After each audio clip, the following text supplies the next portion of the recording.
Arsenal et Liverpool, eux aussi, ont bien réagi ce week-end à leurs éliminations européennes en s'imposant tous les deux et donc en reprenant à égalité de points la tête de la Première Ligue. Donc Arsenal en tête grâce à sa différence de but. Ma question va plus concerner Arsenal. La saison dernière, il y avait eu ce coup dur de la défaite face à Manchester City et on avait vu une fin de saison évidemment difficile avec 2 défaites sur les 4 derniers matchs. Arsenal qui lâche un peu la rampe. Cette saison, il y a la défaite contre Aston Villa, puis cette élimination contre le Bayern.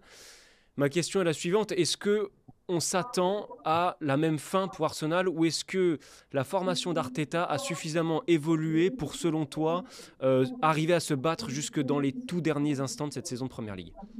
Je crois qu'on peut le dire sur la foi de la première mi-temps contre Villa, qui était exceptionnelle. La seconde ne l'était pas, avec beaucoup de fatigue après le quart de finale aller contre le Bayern. La prestation contre le Bayern à l'Allianz Arena a été très très loin d'être ridicule, c'est moins qu'on puisse dire. D'ailleurs, il suffisait d'écouter Thomas Tuchel après la rencontre qui chantait les louanges de son adversaire, ce qui n'est Ouais, pas une chose que Tuchel fait tous les jours, ouais. mais en disant ils sont au top européen maintenant, ça y est, ils sont là. Et la réaction face aux Wolves, qui était un déplacement compliqué. Alors je sais que les Wolves ne se battent pas pour une place européenne, ils se battent pas vraiment pour le maintien, ils sont assurés d'être en première ligue l'année prochaine, quasiment. Mais ils ont vraiment fait une belle prestation comme ils le font généralement face aux grosses cylindrées. Et tu pouvais te poser la question, si jamais le premier but met un peu de temps pour venir, si jamais il y a quelques occasions également, il y a un sauvetage magnifique de David Raya sur son poteau. Si ça n'est pas le cas, tu peux te demander quelle va être la réaction psychologique. En l'occurrence, ce qui pour moi était le plus encourageant pour les Gunners, c'est le fait qu'après l'ouverture de la marque, bah, ce but à la fois magique et très chanceux de Leandro Trossard, ce magnifique pointu extérieur Ouais. qui va se ficher dans la lucarne. Pas absolument certain que c'est là qu'il voulait envoyer le ballon, mais enfin c'est là qu'il a terminé. Ensuite, au fil des minutes, en deuxième période en particulier, on a vu une équipe d'Arsenal qui reprenait le dessus, qui n'est pas tombée dans ces travers des matchs précédents où tu sentais la fatigue qui était là.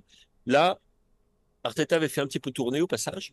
Et on a retrouvé une équipe d'Arsenal plus dominante, qui a bien contrôlé la rencontre, et puis qui a fini par l'emporter par Martin Odegaard dans les arrêts de jeu.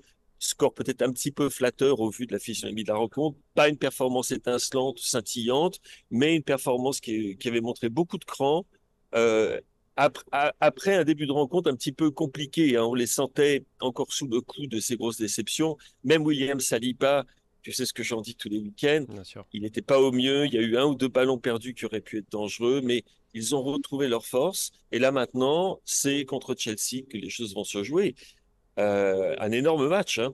Mais alors, l'autre chose qui est intéressante, c'est que si Arsenal venait à battre Chelsea, Arsenal aurait 4 points d'avance sur Ouais. Manchester City.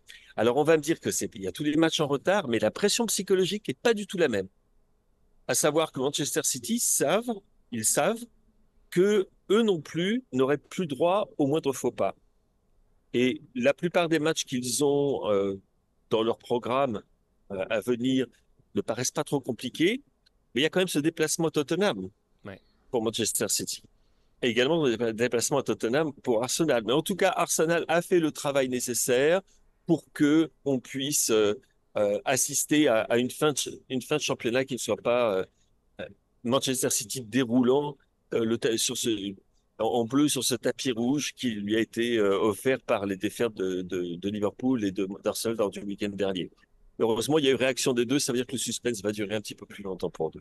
Et donc dans la maturité et puis peut-être dans des plans de jeu un peu plus variés que la saison dernière avec Arsenal qui sait parfois Oui, ne faire que défendre. Ouais, tu sens qu'il y a quand même ce petit truc en plus par rapport à la saison dernière? oui, absolument. Et c'est là où tu vois l'influence énorme que peut avoir Declan Rice Ouais. sur cette équipe. À d'autres égards, même s'il n'est pas dans tous les matchs, Jorginho aussi, qui est maintenant un des réguliers. Il y a une organisation qui s'est mise en place. On retrouve le Martin Odegaard également magnifique qu'on a connu la saison dernière. Mais c'est surtout l'apport de Declan Rice. Ça fait absolument aucun doute. Et puis, je le dis avec une petite pointe de regret dans la voix et dans le commentaire parce que j'adore Aaron Ramsdale.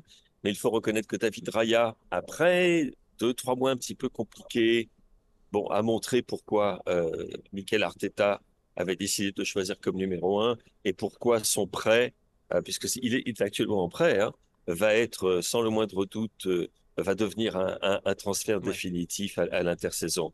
Et de ce côté-là, oui, ils sont beaucoup plus solides. De toute façon, tu regardes les stats. Arsenal, c'est la meilleure attaque du championnat, c'est la meilleure défense. Pas compliqué. Donc, ça veut dire qu'ils savent faire les deux. Contre les Wolves, il a fallu défendre. Par moments, ils l'ont bien fait.